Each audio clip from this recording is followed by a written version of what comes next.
Good afternoon, everybody. Welcome to Nikon School Live at the photography show in March 2021.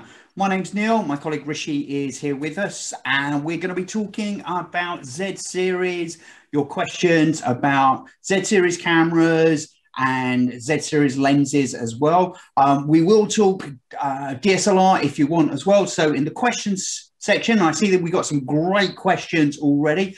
Please fill in your questions. We only have half an hour and that's going to be tight. So get your questions in. We can't get through all your questions in this session, we are back on at 5 through till 6 this evening. So join us then and we'll try and answer your questions then as well. So please get your questions coming in. We'll keep an eye on that. I'm going to hand over to my colleague Ricci now, and we're going to start talking to you about Z series cameras and lenses. Over to you, Ricci.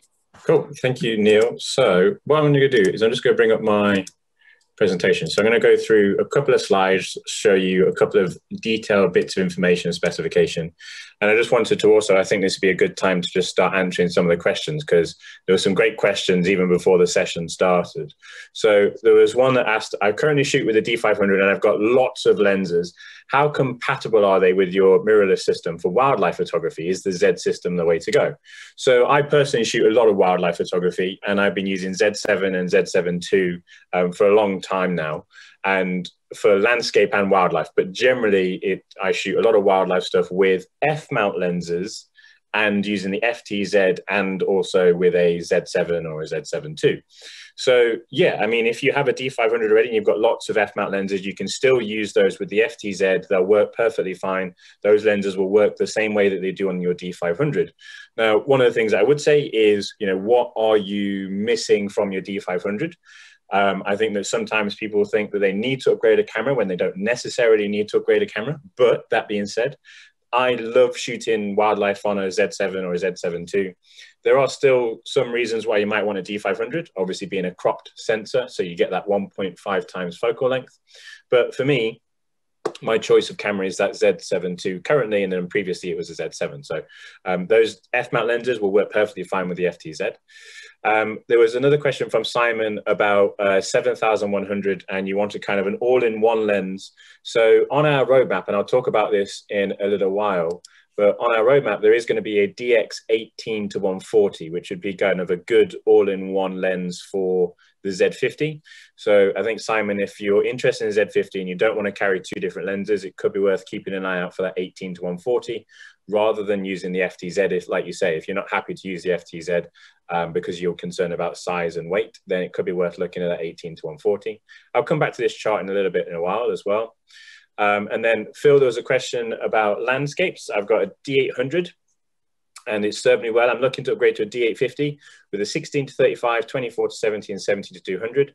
Apart from the cost, is it time to go to mirrorless? So what I would probably say is, are the advantages that you would get from a camera worthwhile to you? So if we were to look at landscape photography and the advantages of either going to a D850 or to a Z system camera, if you look at a D850, the advantage is that you're used to your D800, everything's going to be very similar, but you also get that big bump in picture quality, the big bump in dynamic range, ISO 64, and so on, and all of your lenses will work the same. The downside is that the D850 is, again, just a larger, chunkier body. A couple of other things in there as well around autofocus, and also a couple of other things around illuminated buttons and build quality and so on. If you were to go to mirrorless, I don't really see any disadvantages from a landscape point of view. You would probably look at either a Z7 or a Z7 II for landscape. All of the lenses that you still have will still work the same. So you could easily look at a Z7 or a Z7 II and still use your 16 to 35, 24 to 70, and 70 to 200 through the FTZ.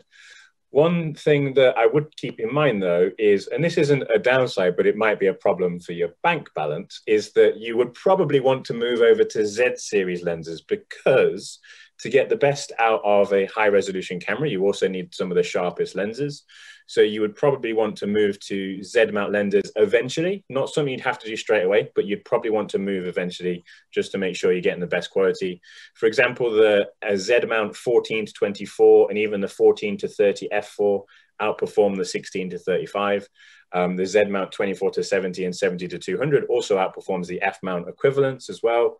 That doesn't mean you have to swap them over. You can still use those through the FTZ. They'll work perfectly fine. So just something to keep in mind. But I think you could get advantages from the body and move into a Z mount body when it comes to things like lightness, and especially if you want something that's just a little bit more pocketable, and also great if you're looking at doing video or time lapse and stuff like that as well.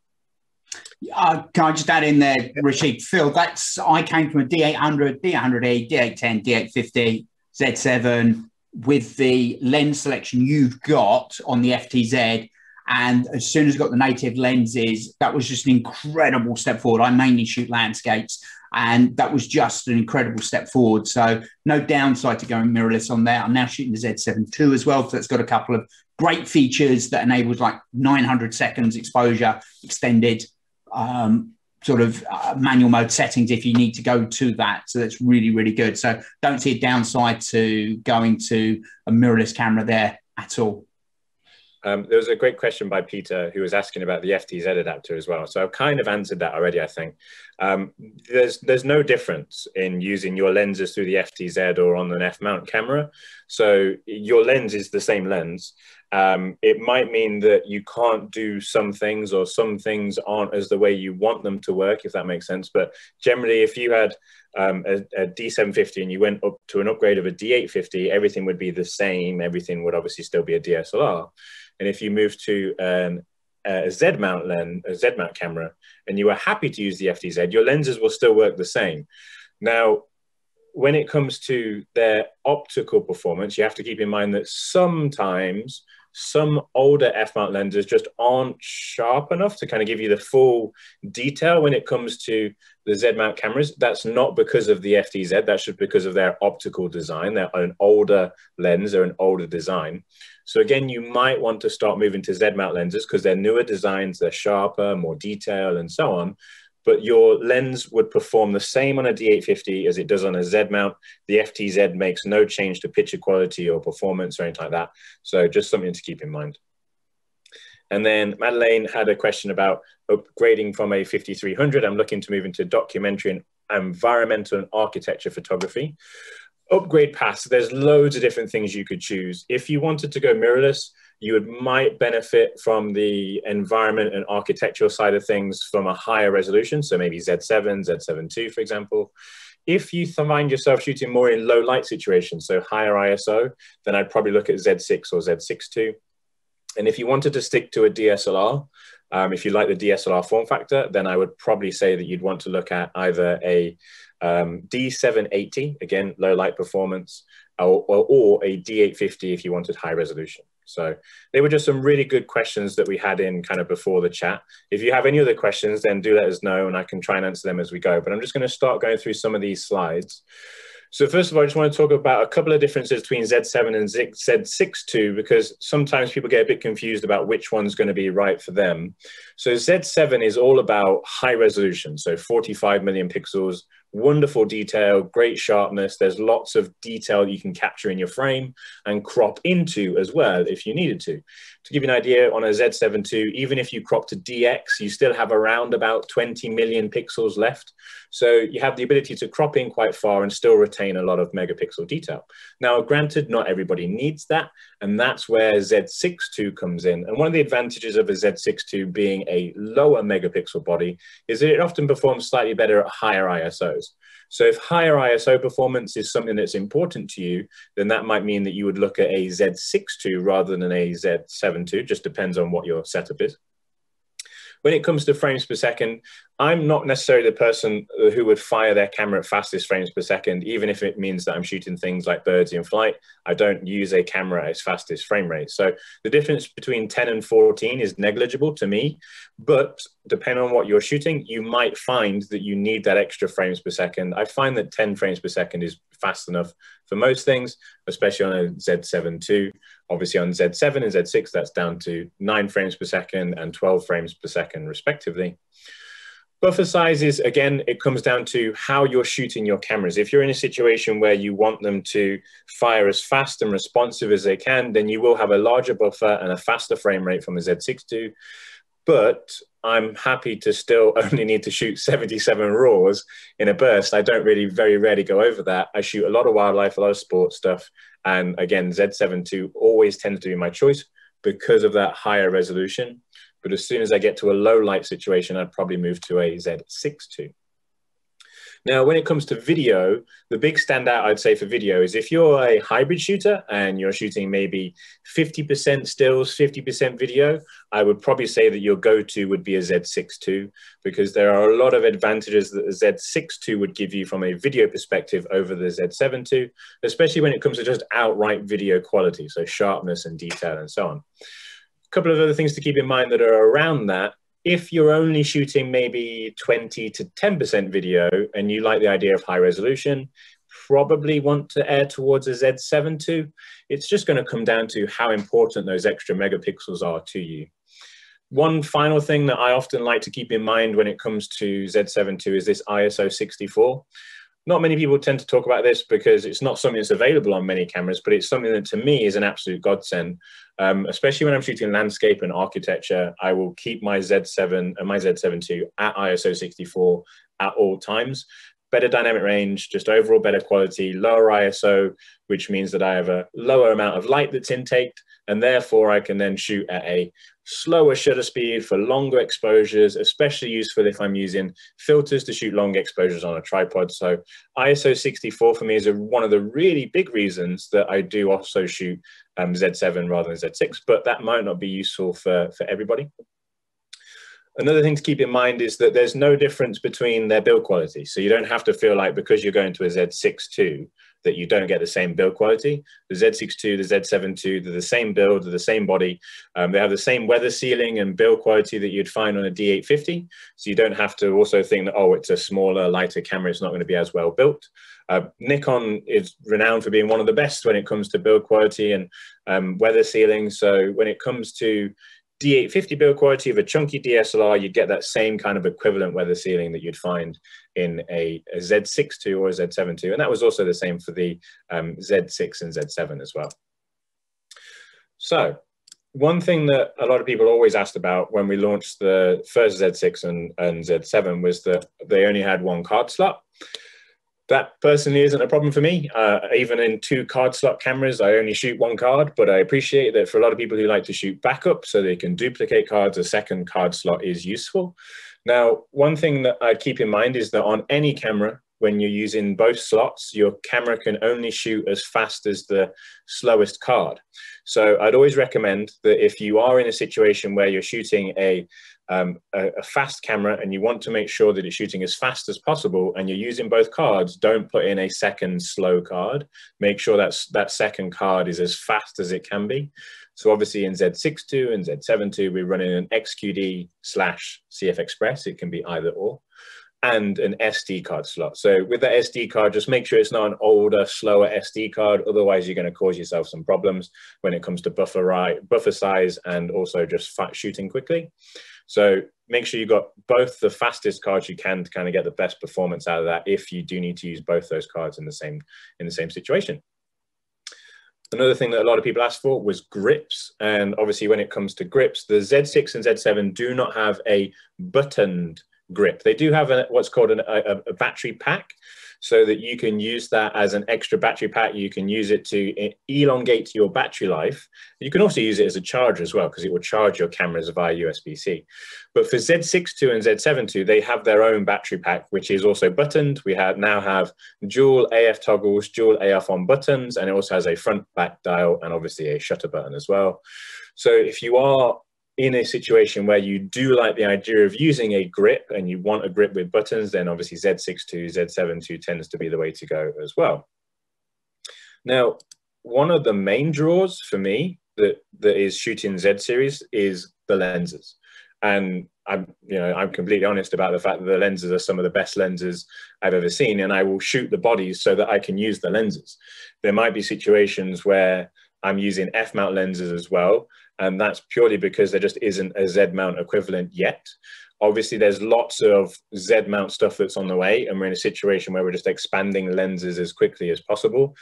So the only real situations that I tend to shoot now that I'm still using f-mount glass is that longer focal length. So I'm really excited to see on the roadmap that we first of all have our 100 to 400, 200 to 600, a 400 and a 600 prime. So for me, those longer focal lengths where I'm currently using a 500 f5.6 plus an FTZ, I don't know if I'll continue to use that once the Z mount equivalents become available. It depends on what those lenses are, what the aperture settings are, and so on.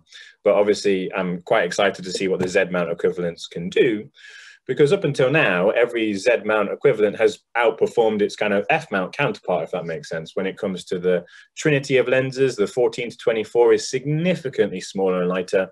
The 70 to 200 is even better quality than the F mount 70 to 200. And the 24 to 70 is just all-round performance from wide to 70 millimeters as well. And all of the Z-mount lenses are designed to be shot wide open, so you don't have to stop them down to get the best out of them. So all of the 1.8 primes significantly outperform a lot of 1.4 lenses when it comes to outright detail, sharpness, and quality. So one of the biggest things for me is not just being able to use the cameras, but it's also being able to use some of the lenses as well.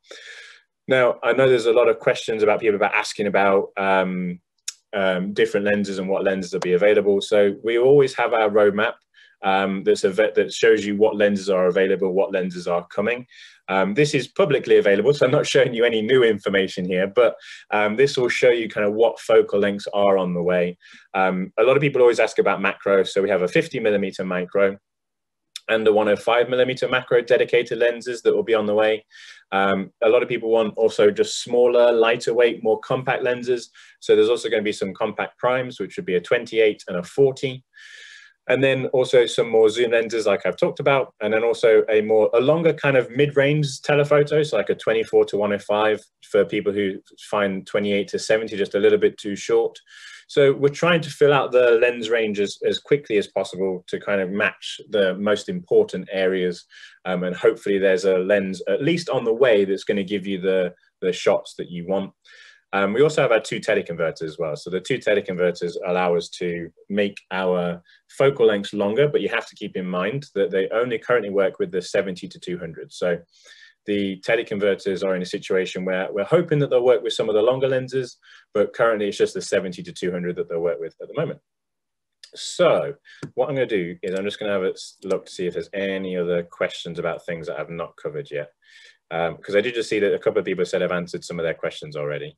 Let me have a look through the questions. Lots of questions on there. I'll start from the top. If you start reading up from the bottom, and then we'll alternate. It's probably because we've running out of time as ever. Liz is coming from a D750 and looking to move over to the Z series. Do you need a converter per lens or body? You need one FTZ converter that fits onto your Z series, and then now you plug any of your F-mount lenses onto that one FTZ converter. David, 7200 two times, that is my combination for wildlife, stunning. I would not put a UV filter on the end of it. You will degrade the quality. I will use a lens hood.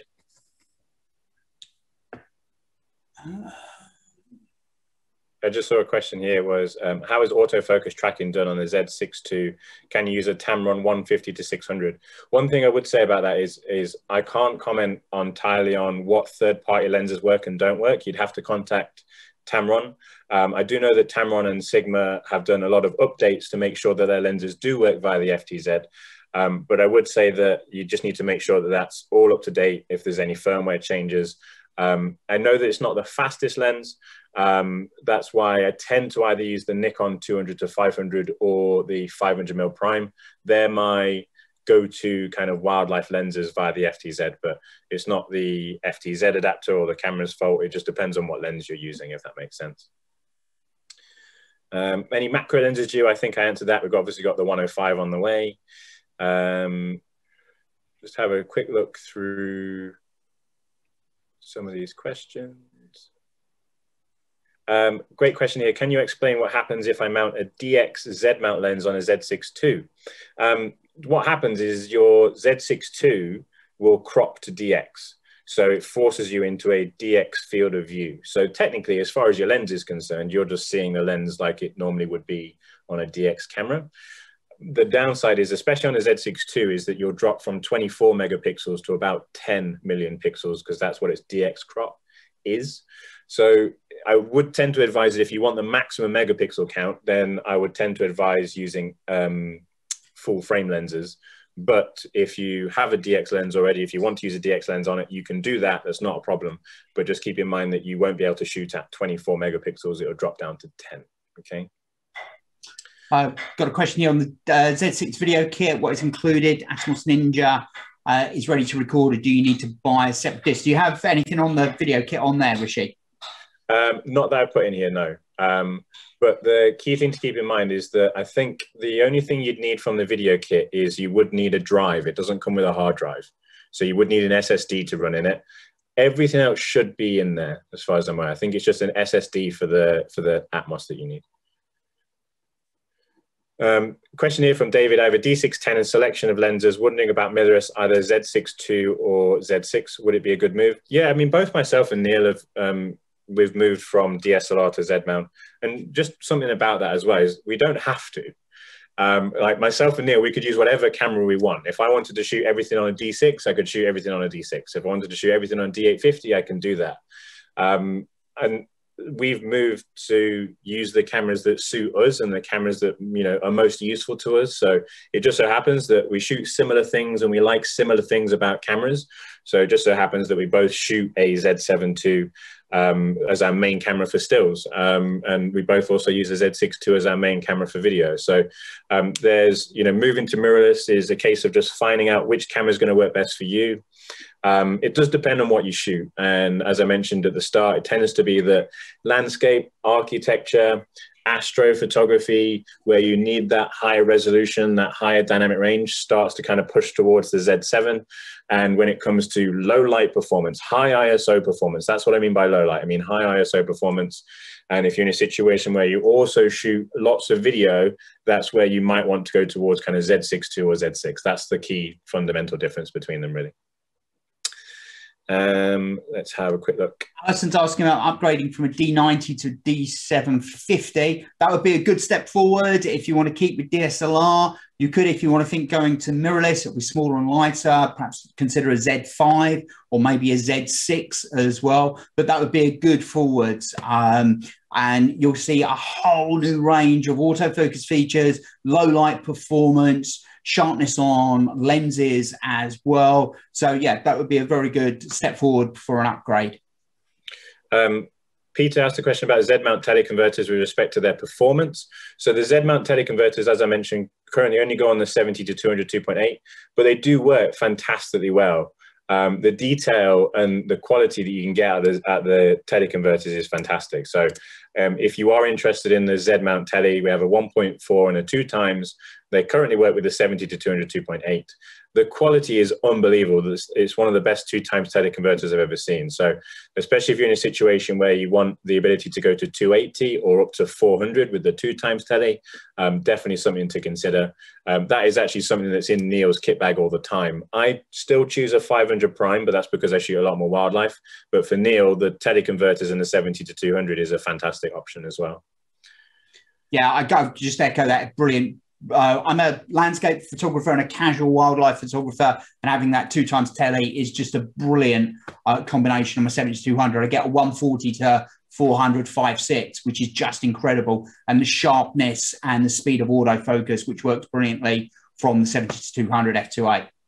There's a question about our thoughts on a 24 to 200. I've not mentioned the 24 to 200, but it is one of those lenses that we both love. Both myself and Neil, when we first saw the 24 to 200 and spent some time with it, I think it's a lens that's often overlooked, mainly because a lot of people look at its aperture. So at the long end, it is an f6.3, but that's purely because of its size and weight. It's small, it's lightweight, but its picture quality is unbelievable. The 24 to 200 at pretty much every zoom range is just as good performance as a 24 to 70 f4. So the sharpness and detail is incredibly good. So if you do want a good kind of all-in-one walk-around lens, the 24 to 200 is a great lens to consider, as long as you're okay with shooting at 6.3. And especially with new cameras, it doesn't, you know, you're using a higher ISO, but that's not necessarily a problem anymore. Let's have a look at some questions. There's a warranty question there on a Z5 converted full spectrum IR. I don't know about a firmware fix on that. You would need to talk to customer services, but because you've had it converted, that is probably now out of warranty. Let's just have a quick look. One of my favorite questions, have you ever had a memory card failure? I've never had an XQD card fail. I've had loads of SD cards fail, but I've never had an XQD card fail on me. And obviously that just comes down to using the card correctly. So formatting it in the camera, not deleting on camera, because that tends to break down the structure inside the card as well. And obviously just generally looking after them. But I've had loads of SD cards fail, but never an XQD card, unfortunately. John, from a D5100 to a 7500 or Z system, you'd be looking at a Z50, or potentially if you wanted to step into full frame, you could look at a Z5. They would be your best equivalents. Your Z50 is your DX sensor. Your Z5 would step you into full frame. With an FTZ, it would work with Nikon lenses. Again, like we've said, we can't comment on third-party lenses about how they would work on that at all. I had a question for someone looking into their first full-frame camera. Is the Z5 too much of a compromise compared to Z6 II? I don't think so. If you're looking from a stills perspective, the Z5 is great. I always see loads of people who say they want a camera that's just designed for stills photography and they're not really concerned about the video side of things. That's what the Z5 is. The Z5 from a photography point of view is a great camera, great picture quality, 24 megapixels, good low light performance. It's a great all-round stills camera. The big thing from a Z6 or a Z6 II is that you get the stills, but you also get good video. The Z5 will still do great video, but it just doesn't do some of the things that a Z6 and a Z6 II does. So I would say that if you're interested in stills, the Z5 is a great choice. If you're interested in both stills and video, you'd probably want to look at a Z6 or a Z6 II. But other than that, the Z5 is a great camera. Simon's question: when using a faraway object, would it be better to use Z7 II and crop using its higher megapixel, or Z6 II with a zoom lens and no crop? That's a really good question. That's also going to come down to which lens are you actually using to do that as well. That will have an impact on the sharpness of the final image. Myself and Ricci both use a Z7 II, and I'm more than happy to crop in, even from a first generation Z7, if we're using things like the S-line lenses. So 1430, 1424, 7200, 2470, those sort of lenses, we will more than happily crop in and throw away a large percentage of the image. So that's the way we tend to go with that, because I've then also got, from a wider perspective, I've got that 45 megapixels to shoot other images as well. If you are concerned about whether it's Z7 II or Z6 II, as Ricci's explained, sort of Z6 II probably is a more general purpose camera if you're going for hybrid shooting of stills and video, whereas the Z7 II is great for landscapes, portraiture, still life.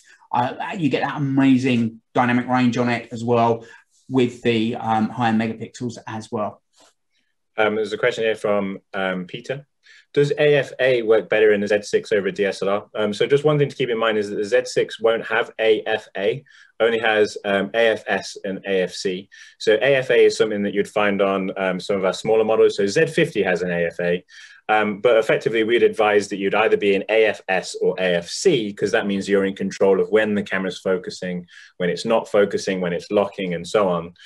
When it comes to the focus in general about Z mount, the focusing systems are fantastic. I shoot everything from birds in flight like kingfishers, ospreys, do loads of sports with my Z series cameras as well. Landscape isn't really a big push for autofocus, but they're wonderfully fantastic when it comes to moving subjects, birds in flight. But to get the best out of them, you do need to make sure that you're comfortable with what mode to use at the right time. You can't just put it into one single mode and use that same mode for everything. The camera will give you its best autofocusing performance when you're using the right mode with the right subject. And that can take some time to understand and to get the best out of. So if your camera doesn't give you the best autofocus performance right out of the box, don't be disheartened. Just a little bit of learning, and we can obviously help you with that.